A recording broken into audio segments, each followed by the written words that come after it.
vois mieux mes notes. Chères étudiantes et étudiants et chers professeurs, c'est un honneur pour moi que d'être ici ce matin à faire ce petit mot d'ouverture pour l'ouverture du colloque. J'aurais pu y aller d'un solennel, je déclare cette 9e édition du colloque Éducation présent ouverte. Mais en disant ça, ça m'a fait penser aux Jeux olympiques. Vous allez voir comment l'esprit de quelqu'un qui est aussi sous le coup du décalage horaire peut fonctionner. Ça m'a fait penser aux Jeux olympiques et à ma jeunesse, les Olympiques de 1976 à Montréal. Et là, c'est la reine qui avait déclaré, qui avait dit ces mots à l'ouverture. Alors, comme j'ai aucune prétention d'être une reine de quoi que ce soit, et ensuite, ça m'a fait réfléchir.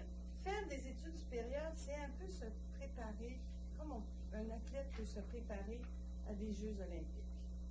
Un peu à l'image de l'athlète, l'étudiant va d'abord faire ses premiers pas dans ce vaste monde qu'est le monde de l'éducation au moment de ses études de premier cycle. Et si l'étudiante ou l'étudiant se tourne vers la recherche, il aura peut-être aussi fait ses premiers pas en recherche s'il a la possibilité, la chance, je dirais le bonheur, ce qui m'est arrivé, d'être recruté à titre d'assistant de recherche pour un professeur. S'il poursuit aux études supérieures en recherche, maîtrise de recherche, par la suite doctorat de recherche, il va donc apprendre les premières bases lors de ses études de maîtrise. Il va les perfectionner au doctorat, où il va acquérir de l'autonomie, développer des compétences, participer à la production des connaissances dans les ligues majeures.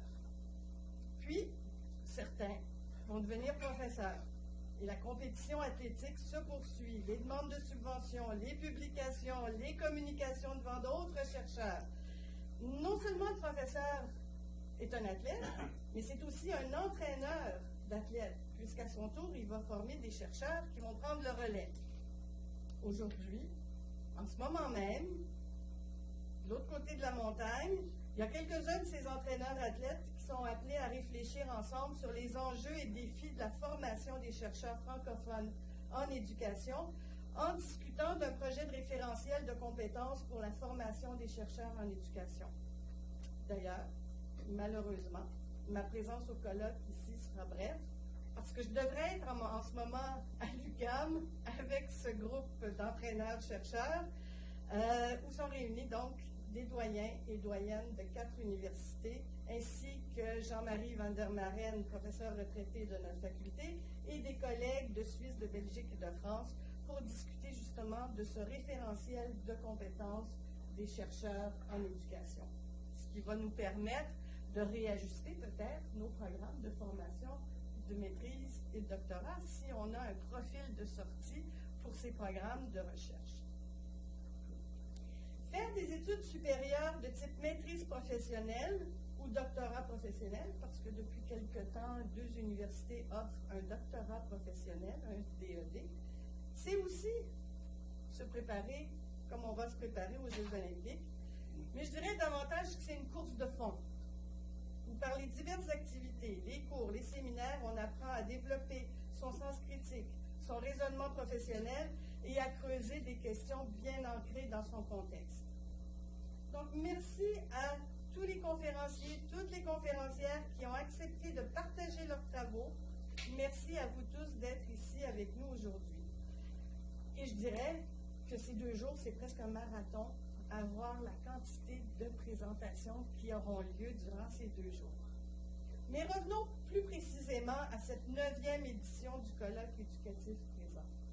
Il en a fait du chemin, ce colloque, depuis le tout début, il y a déjà 10 ans. Le colloque, comme il a été dit tout à l'heure, a pour thématique cette année « Voies alternatives ». Une thématique qui prône des avenues variées à l'éducation. L'éducation sort des murs de l'école. Elle va en prison, par exemple. Les présentations de cette année donnent une voix aux parents, aux éducateurs en milieu de garde. Elles sortent du Québec et présentent diverses réalités. Les élèves allophones de la Saskatchewan, les enseignants itinérants au secondaire en Haïti, pays où j'ai eu le plaisir pendant plusieurs années d'accompagner justement le ministère de l'Éducation pour la refonte du secondaire.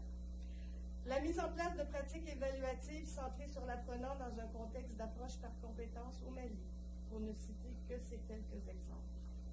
En parcourant la liste des présentations orales ou par affiche, nous ne pouvons que constater la richesse des sujets abordés et que l'éducation est de plus en plus une question de voix et de voix alternatives. Le colloque éducatif présent est devenu au fil des ans un incontournable pour la formation des chercheurs en éducation. Lieu de rencontre et de discussion, il permet aux étudiants gradués en éducation de présenter leurs travaux, de créer des liens avec d'autres dans une optique d'ouverture et d'interdisciplinarité. Je souhaite souligner ici le travail remarquable du comité organisateur et je remercie chaleureusement tous ceux et celles qui ont participé de près ou de loin à la préparation de ce colloque. Bravo. Vous êtes une belle inspiration pour ce référentiel de compétences des chercheurs en éducation, dont je vais discuter de l'autre côté de la montagne dans quelques minutes. Je déclare donc ouvert le colloque éducatif présent et vous souhaite à toutes et à tous un colloque inspirant et riche en rencontres et en discussions. Bravo.